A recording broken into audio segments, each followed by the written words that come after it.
श्रीमद्भागवत महापुराण तृतीय स्कंद अध्याय 19 हिरण्याक्षवध। मैत्रेय जी कहते हैं, विदुर जी, ब्रह्मा जी के ये कपट रहित अमृत व वचन सुनकर भगवान ने उनके भोलेपन पर मुस्कुराकर अपने प्रेम पूर्वक कटाक्ष के द्वारा उनकी प्रार्थना स्वीकार कर ली। फिर उन्होंने झपटकर अपने सामने निर्भय विचरते हुए शत्रु की ठुड्डी पर गदा मारी, किंतु हिरण्याक्ष की गदा से टकराकर वह गदा भगवान के हाथ से छूट गई और चक्कर काटती हुई जमीन पर गिरकर शोभित हुई। किंतु यह बड़ी अद्भुत सी घटना है। उस समय शत्रु पर वार करने का अच्छा अवसर पाकर भी हिरण्याक्ष ने उन्हें निरस्त्र देखकर युद्ध धर्म का पालन करते हुए उन पर आक्रमण नहीं किया। उसने भगवान का क्रोध बढ़ाने के लिए ही ऐसा किया था। गदा गिर जाने पर और लोगों का हाहाकार बंद हो जाने पर प्रभु ने अपनी धर्म बुद्धि की प्रशंसा की और अपने सुदर्शन चक्र का स्मरण किया। चक्र तुरंत ही उपस्थित होकर भगवान के हाथ में घूमने लगा, किंतु वे अपने प्रमुख पार्षद दैत्य अधम हिरण्याक्ष के साथ विशेष रूप से क्रीड़ा करने लगे। उस समय उनके प्रभाव को न जानने वाले देवताओं के विचित्र वचन सुनाई देने लगे। प्रभु आपकी जय हो, इसे और न खिलाइए, शीघ्र ही मार डालिए। जब हिरण्याक्ष ने देखा कि कमल दल लोचन श्री हरि उसके सामने चक्र लिए खड़े हैं, तब उसकी सारी इंद्रियां क्रोध से तिलमिला उठी और लंबी सांस लेते हुए वह अपने होठों को चबाने लगा। उस समय वह तीखी दाढ़ों वाला दैत्य अपने नेत्रों से इस प्रकार उनकी ओर घूरने लगा मानो वह भगवान को भस्म कर देगा। उसने उछलकर, ले अब तू नहीं बच सकता, इस प्रकार ललकार से श्री हरि पर गदा से प्रहार किया।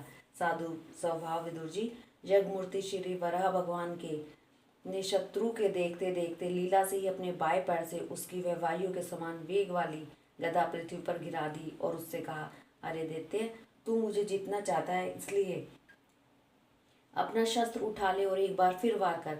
भगवान के इस प्रकार कहने पर उसने फिर गदा चलाई और बड़ी भीषण गर्जना करने लगा। गदा को अपनी ओर आते देखकर भगवान ने जहाँ खड़े थे वहीं से उसे आते ही अनायास इस प्रकार पकड़ लिया जैसे गरुड़ सापिन को पकड़ ले। अपने उधम को इस प्रकार व्यर्थ हुआ देख उस महादैत्य का गमन ठंडा पड़ गया और उसका तेज नष्ट हो गया। अब की बार भगवान के देने पर उसने उस गदा को लेना न चाहा, किंतु जिस प्रकार कोई ब्राह्मण के ऊपर निष्फल अभिचार करे, मूड आदि चलाए, वैसे ही उसने श्री यज्ञ पुरुष प्रहार करने के लिए एक प्रज्वलित अग्नि के समान लपलपाता हुआ त्रिशूल लिया। महाबली हिरण्याक्ष का अत्यंत वेग से छोड़ा हुआ तेजस्वी त्रिशूल आकाश में बड़ी तेजी से चमकने लगा। तब भगवान ने उसे अपनी तीखी धार वाले चक्र से इस प्रकार काट डाला जैसे इंद्र ने गरुड़ जी के छोड़े हुए तेजस्वी पंख को काट डाला था। भगवान के चक्र से अपने त्रिशूल के बहुत से टुकड़े हुए देखकर उसे बड़ा क्रोध हुआ। उसने पास आकर उनके विशाल वक्षस्थल पर, जिस पर श्री वत्स का चिन्ह सुशोभित है, कसकर घूंसा मारा और फिर बड़े वेग से गरज कर अंतर्ध्यान हो गया। विदुर जी, जैसे हाथी पर पुष्पमाला की चोट का कोई असर नहीं होता, उस प्रकार उसने इस प्रकार घूंसा मारने से भगवान आदि वराह तनिक भी टस से मस नहीं हुए। तब वह मायावी की दैत्य मायापति श्री हरि अनेक प्रकार की मायाओं का प्रयोग करने लगा, जिन्हें देखकर सभी प्रजा बहुत डर गई और समझने लगी कि अब संसार का में प्रलय होने वाला है। बड़ी प्रचंड आंधी चलने लगी, जिसके कारण धूल से सब ओर अंधकार छा गया। सब ओर से पत्थरों की वर्षा होने लगी। ऐसा मान पड़ा था जैसे किसी क्षेपण यंत्र से फेंके जा रहे हों। बिजली की चमचमाहट और कड़क के साथ बादलों के गिर आने से आकाश में सूर्य चंद्र आदि ग्रह छिप गए और उनमें निरंतर पीप, केश, रुधिर, विष्ठा, मूत्र और हड्डियों की वर्षा होने लगी। विदुर जी, ऐसे ऐसे पहाड़ दिखाई देने लगे जो तरह तरह के अस्त्र शस्त्र बरसा रहे थे। हाथ में त्रिशूल लिए बाल खोले नंगी राक्षसियां दिखने लगी। बहुत से पैदल घुड़सवार रथी और हाथियों पर चढ़े सैनिकों के साथ आतताई यक्ष राक्षसों का मारो मारो, काटो काटो, ऐसा अत्यंत क्रूर और हिंसा में कोलाहल सुनाई देने लगा। इस प्रकार प्रकट हुए उस असुरी माया जाल का नाश करने के लिए जगमूर्ति भगवान वराह ने अपना प्रिय सुदर्शन चक्र छोड़ा। उस समय अपने पति का कथन स्मरण हो आने से दीति का हृदय सहसा कांप उठा। उसके स्तनों से रक्त बहने लगा। अपना माया जाल नष्ट हो जाने पर वह दैत्य फिर भगवान के पास आया। उसने उन्हें क्रोध से दबाकर चूर चूर करने की इच्छाओं से भाजुओं में भर लिया, किंतु देखा कि वे तो बाहर ही खड़े हैं। अब वह भगवान को वज्र के समान कठोर मुक्का मारने लगा। तब इंद्र ने जैसे वितासुर पर प्रहार किया था, उसी प्रकार भगवान ने उसकी कनपटी पर एक तमाचा मारा। विश्व विजयी भगवान ने यद्यपि बड़ी उपेक्षा से तमाचा मारा था, तो भी उसकी चोट से हिरण्याक्ष का शरीर घूमने लगा। उसके नेत्र बाहर निकल आए तथा हाथ पैर और बाल छिन्न भिन्न हो गए और वह निष्प्राण होकर आंधी से उखड़े हुए विशाल वृक्ष के समान पृथ्वी पर गिर पड़ा। हिरण्याक्ष का तेज अब भी मलिन नहीं हुआ था।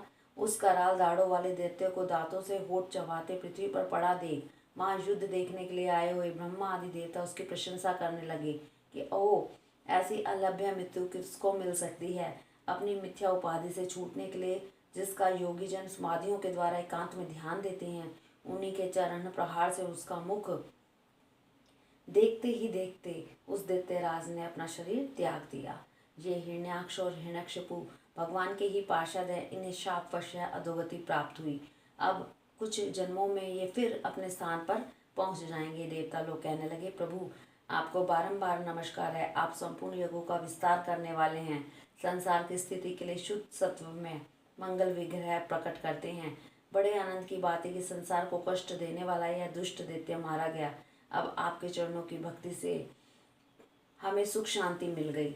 मैत्रेय जी कहते हैं, विदुर जी, इस प्रकार महापराक्रमी हिरण्याक्ष का वध करके भगवान आदिवरा अपने अखंड आनंद में धाम को पधार गए। उस समय ब्रह्मादि देवता उनकी स्तुति कर रहे थे। भगवान अवतार लेकर जैसी लीलाएं करते हैं और जिस प्रकार उन्होंने भीष्म संग्राम में खिलौनों की भांति महापराक्रमी हिरण्याक्ष का वध कर डाला, मित्र विदुर जी, यह सब चरित्र जैसा मैंने गुरुमुख से सुना था तुम्हें सुना दिया। सूत जी कहते हैं, शौनक जी, मैत्रेय जी के मुख से भगवान की कथा सुनकर परम भागवत विदुर जी को बड़ा आनंद हुआ। जब अन्य पवित्र कीर्ति और परम यशस्वी महापुरुषों का चरित्र सुनने से ही बड़ा आनंद होता है, तब श्री वत्सधारी भगवान की ललित ललाम लीलाओं की तो बात ही क्या है। जिस समय ग्राह के पकड़ने पर गजराज प्रभु के चरणों का ध्यान करने लगे और उनकी हथनियां दुख से चिंघाड़ने लगी, उस समय उन्होंने तत्काल दुख से छुड़ाया। जो सब ओर से निराश होकर अपनी शरण में आए हुए सरल हृदय भक्तों से सहज में प्रसन्न हो जाते हैं, किंतु दुष्ट पुरुषों के लिए अत्यंत दुराराध्य हैं। उन पर जल्दी प्रसन्न नहीं होते। उन प्रभु के उपकारों को जानने वाला ऐसा कौन पुरुष है जो उनका सेवन ना करेगा। शौनक आदि ऋषियों, पृथ्वी का उद्धार करने के लिए वराह रूप धारण करने वाले श्री हरि की इस हिरण्याक्ष वध नामक परम अद्भुत लीला को जो पुरुष सुनता, गाता और अनुमोदन करता है, वह ब्रह्म हत्या जैसे घोर पाप से भी सहज में ही छूट जाता है। यह चरित्र अत्यंत पुण्यप्रद, परम पवित्र, धन और यश की प्राप्ति कराने वाला, आयुवर्धक और कामनाओं की पूर्ति करने वाला तथा युद्ध में प्राण और इंद्रियों की शक्ति बढ़ाने वाला है। जो लोग इसे सुनते हैं उन्हें अंत में श्री भगवान का आश्रय प्राप्त होता है। हरिओम तत्सत।